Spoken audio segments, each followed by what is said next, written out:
Demon slayer anime famous है अपने amazing back stories, best moments और फाइट सीन की वजह से। लेकिन पिछले 2 वीडियो के अंदर हमने बेस्ट मोमेंट्स के बारे में बात कर ली, साथ में हमने उसके बेस्ट बैक स्टोरीज के बारे में भी बात कर ली है। और आज की वीडियो के अंदर हम बात करने वाले हैं डीमन स्लेयर की बहुत ही ज्यादा ऑसम फाइट्स के बारे में। क्योंकि किसी भी एनीमे के अंदर फाइट एक काफी ज्यादा इंपॉर्टेंट चीज है लोगों को एंगेज करने के लिए, और हर एनीमे के अंदर फाइट्स काफी ज्यादा अच्छी होती है। लेकिन आज हम मेजरली डीमन स्लेयर के बारे में ही बात करने वाले हैं। इस वीडियो के अंदर मैं किसी भी फाइट को किसी भी फाइट से कंपेयर नहीं करूंगा, ये कोई भी सीक्वल वाइज नहीं होने वाली है। इसमें रैंडमली फाइट्स आती रहेगी जो कि मुझे सबसे अच्छी लगी है डीमन स्लेयर के अंदर। बात स्पॉयलर्स की तो उसकी आप टेंशन मत लो, क्योंकि इस वीडियो के अंदर मैंने टाइम लैप्स को लगा रखा है और जैसे ही नंबर 5 पे हम आ जाएंगे उसके बाद सारी मांगा की फाइट्स है। तो एनीमे की जो ऑडियंस है वो नंबर 6 तक आराम से वीडियो को एंजॉय कर सकती है। उसके बाद आप वीडियो को बंद कर सकते हो, मुझे कोई दिक्कत नहीं होगी। बिना किसी देरी के शुरू करते हैं डीमन स्लेयर के एक और एरिया को एक्सप्लोर करना। करते हैं नंबर 10 से, जहां पर बैटल होती है हमारे मेन प्रोटैगनिस्ट तांजीरो की एक ऐसे बंदे से जो कि अपनी फैमिली के साथ एक पीसफुल लाइफ जीना चाहता था, लेकिन डीमन स्लेयर वालों ने उसे जीने नहीं दिया और वो चले जाते हैं एक लोअर मून को हंट करने के लिए, जो होता है अपना रूही। और रूही की फाइट देखने को मिलती है तांजीरो और नेजुको से, जहाँ पर हमें इन दोनों भाई बहन का प्यार देखने को मिलता है। साथ ही हम लोगों को देखने मिलता है तांजीरो का फ्लैशबैक, जिसमें हम देखते हैं कि उसके डैड उसे हिनोगामी कागरा के बारे में बताते हैं। पर हमें फर्स्ट टाइम पे तांजीरो का हिनोगामी कागरा देखने को मिला, साथ में नेजुको का ब्लड डीमन आर्ट भी देखने को मिला था। और उस टाइम पे हम लोगों को पता है कि तांजीरो रूही को नहीं हरा पाया था और ग्यू की एंट्री होती है एकदम सिग्मा स्टाइल में और ग्यू उसे एक ही बार में काट देता है। आज से भी हम डिक्लाइन नहीं कर सकते कि यही वो जगह थी जहाँ पर हमें आशिरास की ट्रू पावर सबसे पहले देखने को मिली थी, जो कि थे ग्यू और शिनोबू। शिनोबू ने डीमन को पॉइजन से मारते हुए हमें देखा और ग्यू की हमने सिग्मा वाली पर्सनैलिटी को भी देखा था। यहीं पर खत्म होती है हमारी नंबर 10 वाली फाइट और अब हम बढ़ते हैं नंबर 9 की तरफ। और नंबर 9 पे आती है ऐसी फाइट जिसको देखने में हमें काफी ज्यादा बढ़िया, साथ में हमें इसके अंदर काफी ज्यादा इंटरेस्टिंग चीजें भी देखने को मिलती है। यहाँ पर लोअर मून 1 एनमू की जो जबरदस्त पावर हमें दिखाई गई है कि वो किसी को भी उसके ड्रीम में बंद कर सकता है और ड्रीम के अंदर ही उसे मार सकता है। लेकिन हमारा तांजीरो जो अपना मेन प्रोटैगनिस्ट है वो भी किसी से कम नहीं है। वो उसे बाहर निकलने का, एस्केप करने का तरीका ढूंढ लेता है और बचा लेता है हमारे हाशिरा रेनगोकू, ज़ेनित्सु, इनोस्के को, और खुद चला जाता है एनमू से लड़ने के लिए। ये फाइट काफी ज्यादा ऑसम थी क्योंकि इसके अंदर एनिमेशन, साथ में इनोस्के और तांजीरो की बॉन्डिंग हमें देखने को मिलती है। हमें सोते हुए ज़ेनित्सु की ट्रू पावर देखने को मिलती है और साथ में देखने को मिलता है तांजीरो का माइंडसेट, जो कि काफी ज्यादा हाई लेवल पे जा चुका होता है। तांजीरो अपने सिर को खुद काट देता है ताकि वो इसके ड्रीम से बाहर आ सके। और तांजीरो की यही चीज़ के बीच में तांजीरो एक बार अपने रियल लाइफ वाले, या कहूँ तो प्रेजेंट के टाइम पे भी अपना सर काट देता अगर लॉर्ड इनोस्के से नहीं बचाते, नहीं तो स्टोरी वहीं खत्म थी। फाइट का एंड होता है हिनोगामी कागरा के साथ, जहाँ पर तांजीरो एनमू का सर उड़ा देता है और ये फाइट यहीं पर खत्म हो जाती है। फिर हमें देखने को मिलता है कि रेनगोकू इस ट्रेन को कैसे न कैसे करके बचा लेते हैं और एक भी पैसेंजर को नहीं मरने देते।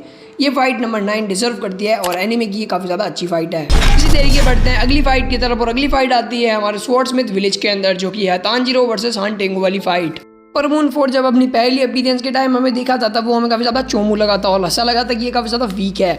लेकिन जब इसने अपनी ट्रू पावर स्वॉर्डस्मिथ विलेज के अंदर दिखाई, जिसमें ये अलग अलग इमोशंस को कंट्रोल कर सकता है, साथ में उन्हें स्प्लिट भी हो सकता है, और जब वो सब मिक्स हो जाते हैं तब वो बन जाते हैं जुआकुटेन, जो कि काफी ज्यादा स्ट्रॉन्ग है।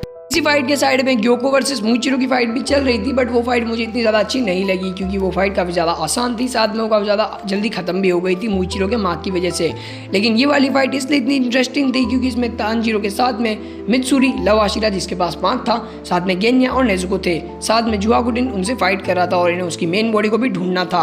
इसलिए फाइट मुझे काइंड ऑफ काफ़ी ज़्यादा पसंद आती है मूचिरो वर्सेस ग्योको की बैटल के कंपेरिजन में। इस फाइट के अंदर हमें काफी ज्यादा अच्छी चीजें देखने को मिली, जहां पर हम देखते हैं तांजीरो यूज करता है थंडर ब्रीदिंग का, साथ में नेजुको को रेज मोड में भी हम लोग देखते हैं। यहीं पर गेन्या की भी एबिलिटी हमें पता चलती है कि वो डीमन को काफी डीमन में बदल सकता है। और लव आशिरा मित्सुरी को भी हम फर्स्ट टाइम यहाँ पर हम मूड में देखते हैं लड़ने के। ज्यादा परेशानी के बाद में ये लोग एंड दी एंड जुआकुटेन, या कहूँ तो हान टेंगू का सर काट देते हैं।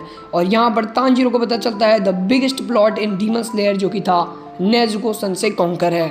फाइट के बीच में हम फिर से एक बार यूरिची की झलक देखते हैं, जहां पर तांजीरो जब सन ब्रीदिंग का यूज करता है, और वो ड्रैगन वाली जो फॉर्म है मुझे याद नहीं है, बट जब उसका यूज करता है तब वो चारों फॉर्म्स का गला एक साथ काट देता है और हमें तांजीरो की एकदम ओपी, या कहूँ तो गॉटेड वाली फॉर्म भी देखने को मिलती है। इस वाली फाइट के बाद में हम साथ में मूचिरो और ग्योको वाली फाइट के बारे में भी बात कर ही लेते हैं, क्योंकि वो फाइट भी काफ़ी ज़्यादा अच्छी थी। और यहाँ पर हमें मूचिरो की भी काफ़ी ज़्यादा पावर देखने को मिलती है, क्योंकि मूचिरो के पास मार्क आ चुका था, या कहूँ तो मार्क एक्टिवेट हो चुका था। और हमें ग्योको, जो कि अपर मून उस टाइम पे फाइट था, उसका भी हमें ओरिजिनल फॉर्म देखने को मिलता है। लेकिन इस सब का कोई फायदा नहीं होता, फिर भी वो हार जाता है और मूचिरो जीत जाता है। और यहाँ पर हान टेंगू और ग्योको दोनों डीमंस खत्म हो जाते हैं और मुजान को काफ़ी ज़्यादा नुकसान झेलना पड़ता है 2 अपर मून्स के खोने की वजह से। मुसान का इससे काफी ज्यादा फायदा भी होता है क्योंकि अब उसे पता चल चुका है कि नेज़ुको सेंसेई कॉन्कर है। आगे बढ़ते हैं नंबर 7 वाली फाइट की तरफ, क्योंकि ये वाली फाइट बहुत ही ज्यादा गॉटेड है। यकीन करो कि आप लोगों ने अपने फादर के मुंह से काफी कुछ सुना हो और उन्होंने आपको काफी ज्यादा डिमोटिवेट किया हो हार मानने के लिए, लेकिन फिर भी आपने हार नहीं मानी। आपने अपनी मॉम का साथ दिया और आपकी मॉम ने भी आपका काफी ज्यादा साथ दिया। आपकी मॉम की एक बात को आपने गांठ बांध ली कि हमें अपनी ताकत का इस्तेमाल वीक लोगों को प्रोटेक्ट करने के लिए करना है। ऐसा ही कुछ किया था हमारे क्योजिरो रेनगोकू ने। गेस व्हाट, तुमने यही माइंडसेट रखा और अपनी माँ के कहने पर तुम लोगों ने उस चीज़ को फॉलो किया। हम देखते हैं ये चीज़ रेनगोकू वर्सेस अकाज़ा वाली फाइट के अंदर, जहाँ पर हमें पता है कि तांजीरो और एनमू की फाइट जब खत्म हो जाती है उसके बाद वहाँ पर एंट्री होती है अपर मून 3 अकाज़ा की। रेनगोकू का बिल्कुल नियर टू इम्पॉसिबल चांस था कि वो अकाज़ा को हरा दे मार्क अवेक होने के बाद भी, क्योंकि अकाज़ा रेनगोकू के साथ खेल रहा था। बट फिर भी रेनगोकू ने उसे काफ़ी ज़्यादा परेशान किया, टक्कर दी और उसके साथ काफ़ी ज़्यादा टक्कर की फाइट की थी। साथ में रेनगोकू ने ट्रेन में मौजूद एक भी इंसान को नहीं मरने दिया। रिस्पेक्ट। और यहीं पर हम लोग देखते हैं कि रेनगोकू सनराइज तक उसे रोक के रखता है। अकाज़ा जैकी उसे सीरियस नहीं ले रहा था, वो खुद रेनगोकू को काफ़ी बार ऑफर करता है डीमन बनने के लिए, लेकिन डीमन बनने के बाद रेनगोकू पहले जैसे नहीं रहते और वो नॉर्मल लोगों को परेशान करते और उनके लिए मुसीबत बन जाते। इसलिए उन्होंने उसका ऑफर भी रिजेक्ट कर दिया, जबकि उन्हें पता था कि इसके बाद उनकी डेथ होना पक्का है। फिर भी रेनगोकू ने अपने जूनियर्स को प्रोटेक्ट किया, साथ में ट्रेन में जितने लोग थे उन्हें भी कुछ नहीं होने दिया। पूरी फाइट का जो एनिमेशन था वो काफ़ी ज़्यादा टॉप नॉच था और यहाँ पर हमें पता है कि वो फाइट को भले ही अकाज़ा जीत गया था, बट रेनगोकू ने हमारा दिल जीत लिया। काफ़ी ज़्यादा इमोशनल भी हो गई थी, बट स्टिल ये फाइट काफ़ी ज़्यादा ऑसम है और ये फाइट नंबर 7 डिजर्व करती है। हालांकि ये फाइट और ऊपर डिजर्व करती है, बट क्योंकि एनीमे की ऑडियंस के लिए मैं बना रहा हूँ इसलिए मुझे इसे यहाँ पर रखना पड़ा। आप लोगों को भी रेनगोकू पसंद है तो प्लीज़ चैनल को सब्सक्राइब करके वीडियो को लाइक कर देना। तो चलिए बढ़ते हैं अगली फाइट की तरफ। नंबर 6 की तरफ बढ़ते हैं और नंबर 6 पे ऐसी फाइट है जो कि हर किसी को गूज़बम्प देती है अपने मैसिव एनिमेशन की वजह से, क्योंकि उस टाइम पे एनिमेटर्स अपना बजट भूल गए थे। ये जो फाइट है ये काफ़ी ज़्यादा टॉप टियर फाइट को हम कह सकते हैं एनिमेशन की वजह से, साथ में इसके सीन्स वगैरह की वजह से, क्योंकि ये फाइट है दाकी ग्योतारो वर्सेस टेंगेन और कामाबोको स्क्वाड की। फाइट के अंदर काफ़ी ज़्यादा लोग इंक्लूड थे। उसमें थे अपर मून 6 दाकी ग्योतारो, टेंगेन, उसकी 3 वाइब्स, तांजीरो, जेनेत्सु, इनोसुके और नेजुको।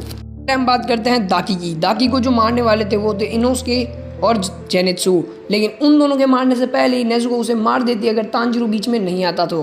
आप लोगों को ये तो पता ही होगा कि जो नेजुको है उसने दाकी को काफ़ी बुरी तरह से मारा था, कि वो तो तांजीरो बीच में आ गया था, इसीलिए बाद में सब शांत हो गया, नहीं तो नेजुको खुद ही दाकी को मार देती।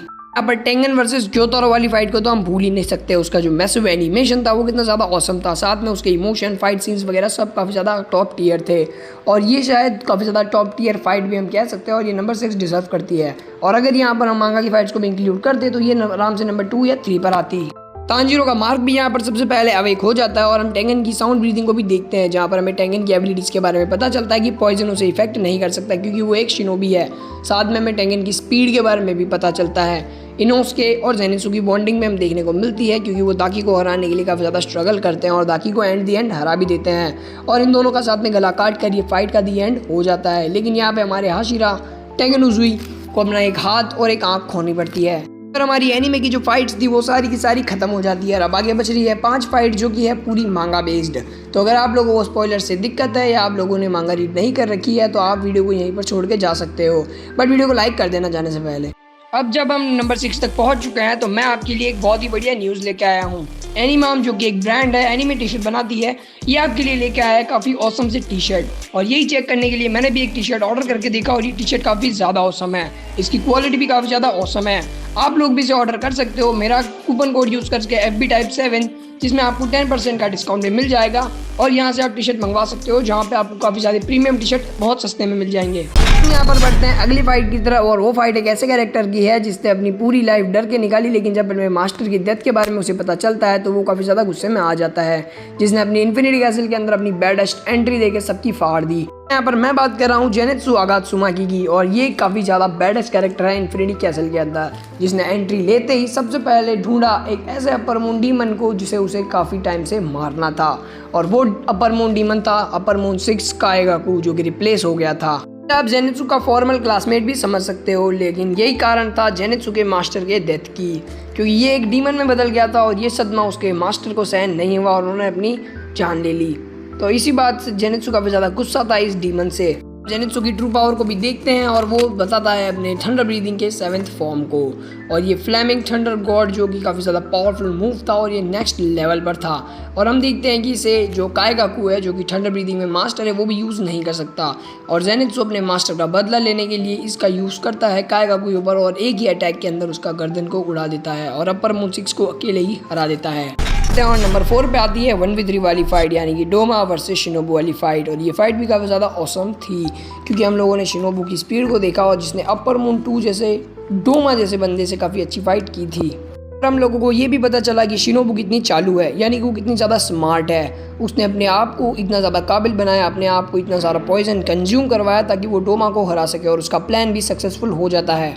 के पास भले ही पावर बहुत ज़्यादा कम है लेकिन उसकी स्मार्टनेस की कोई जवाब नहीं है। उसने आसान कर दिया था काम इनोस्के और कनाव के लिए।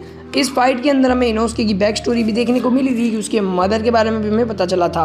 उसके और कनाव बिना हाशिरा हुए भी अपर मून 2 के सामने काफ़ी देर अच्छे से टिक गए, जबकि डोमा उन्हें काफ़ी ज़्यादा आसानी से हरा भी सकता था, फिर भी उसने उन्हें सीरियस नहीं लिया और यही थी सबसे बड़ी गलती डोमा की, इसलिए वो हार जाता है। बढ़ते हैं नंबर 3 वाली फाइट की तरफ। ये फाइट काफ़ी ज़्यादा छोटी थी बट काफ़ी ज़्यादा इंपॉर्टेंट रोल निभाती है पूरे डीमन स्लेयर के अंदर।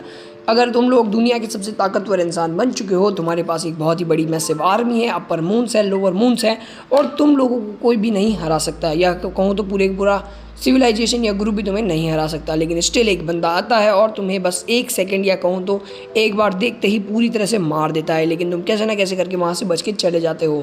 जी हाँ, मैं बात कर रहा हूँ योरिची सुकीगुनी की। सनगोकू एरा के अंदर जब मुजान से उसकी पहली बार मुलाकात हुई थी तब हमने एक फ़ाइट देखने को मिली थी और योरिची ने मुजान को काफ़ी बुरी तरह से हराया था, जबकि उस टाइम पर मुजान के लेवल पर कोई भी नहीं था। योरिची इतना ज़्यादा पावरफुल था कि वो उसकी पूरी आर्मी साथ में मुजान को हरा सकता था, वो भी अकेले। के अंदर हमें योरिची को भी देखा कि वो भी थोड़ा सा डरता है और योरिची डरते हुए भी मुजान को काफ़ी बुरी तरह से डरा देता है। वो मुजान को इतने टुकड़ों में काटता है, या कहूँ तो मुजान जब स्लिप होकर भागने की कोशिश करता है तब योरिची उसके 1500 टुकड़ों को ऐसे ही काट देते हैं और योरिची बन जाते हैं the strongest character in demon slayer. और ये फाइट काफ़ी ज़्यादा ऑसम थी और इसका इम्पैक्ट आज भी मुजान के ऊपर लगा हुआ है। मुजान के शरीर पर आज भी वो कट्स लगे हुए हैं जो कि योरिची ने उसे सनगोकू एरा में या 200-300 साल पहले दिए थे। फाइट अपने एक अलग ही रोल पर रहती है और साथ में योरिची ने कोकुशिबो से भी फाइट की थी और कोकुशिबो की उसने ऑलमोस्ट हरा ही दिया था। सिर्फ एक अटैक से उसने कोकुशिबो को पूरा नॉकआउट कर दिया था। दूसरे अटैक के लिए योरिची फिर बचे ही नहीं। हम बढ़ते हैं काफ़ी बेस्ट बैटल की तरफ और यहाँ पर जो आता है वो बैटल एक ऐसा बैटल है जिसमें सारे हाशिरास के अंदर डर का माहौल था और ये बैटल एक ऐसा बंदे के साथ था जो कि काफ़ी समय से जिंदा है और मुजान भी उससे डरता है।